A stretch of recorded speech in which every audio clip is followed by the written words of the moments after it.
it was during this time that I did read one book about Islam in the public library, because I had never heard of Islam ever.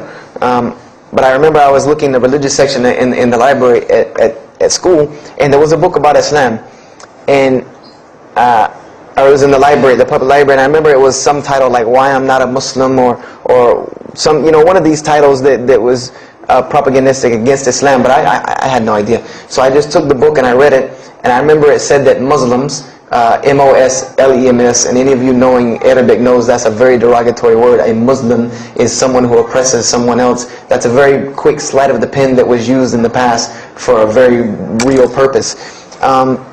It said that Muslims were people who worshipped a moon god named Allah, who lived in a box in the desert in Saudi Arabia, and they were oppressive to women. I remember there was a whole chapter about how they could have 4 wives and as many as they want, actually, because they could marry 2, divorce 1, get 3 more. This whole, and it said that I remember the one thing that really caught my attention was the whole chapter on jihad, where it said that Muslims were allowed to kill non-Muslims at any time, at any place, without discretion, and it was an honorable act, and not only would they go to heaven before it, but they would get 70 virgins on the way. So I closed the book on Islam, put it back on the shelf, and marked off Islam off my little list of religions, and said thanks but no thanks, and if I ever see a Muslim, I am out. And I said I'm pretty safe in Greenville, South Carolina. I had never seen a Muslim ever. So I said, I don't have to worry about running into no Muslims, thank God. So, I started, just worshiping. I tried to just be a good person, pray to God, ask Him for guidance, try to be a genuinely good person. And I remember what changed is when I met a Muslim. I met a Muslim who I had met a couple of times at school. We had went to school together, and I knew him, but I never knew that he was Muslim. And there's a couple of reasons why I never known he was Muslim. Because he was African American, number one, and the book said that Muslims were Arabs. And number 2, I didn't know, I thought Muslims ran around, marrying as many women as they want and killing non-Muslims. I didn't know that they could also be part-time drug dealers. So I never knew that this guy was Muslim. I didn't put 2 and 2 together. So we were at his house one day, and me and my other friend, the one that I got into a lot of trouble with, I'm trying to keep him out of trouble now.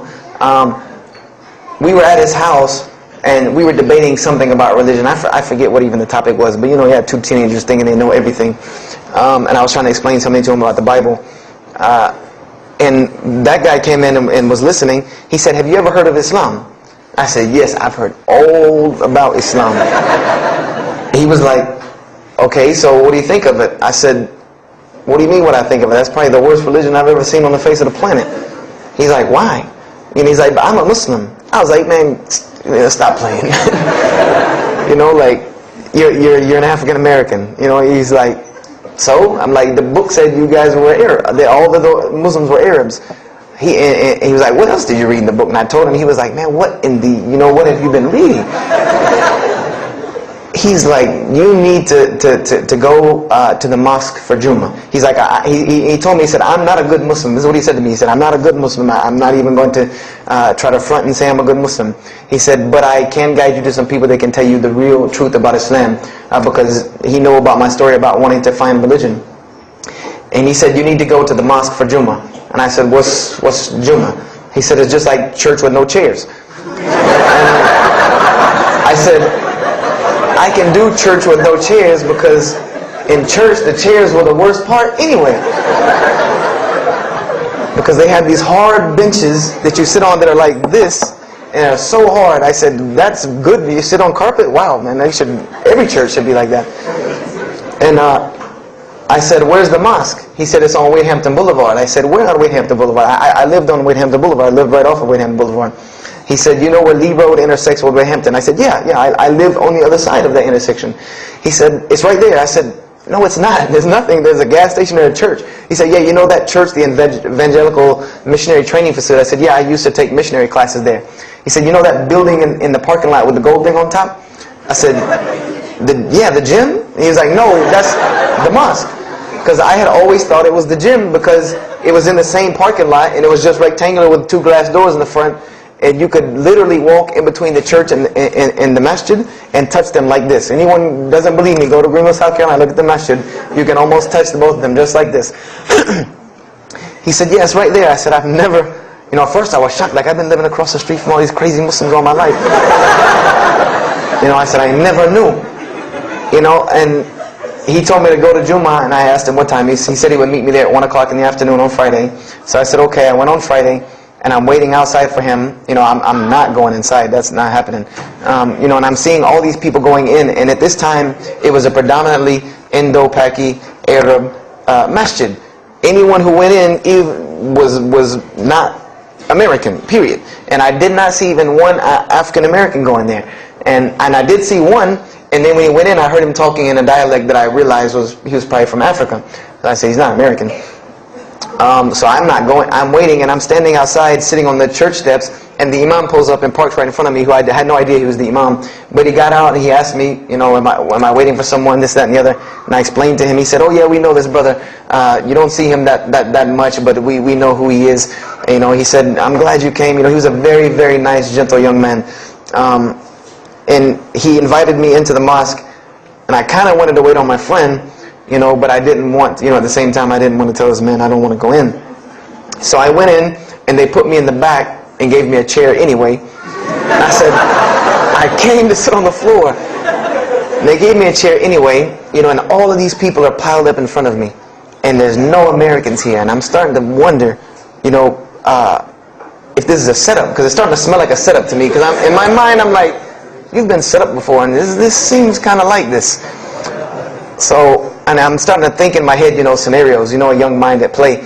I said, this other guy, my friend, he probably was in the same situation like me, and he probably made a deal with them to get out, as long as he brought other Americans and tricked them into coming to the mosque, so they could do their jihad after Jummah and get their 70 virgins.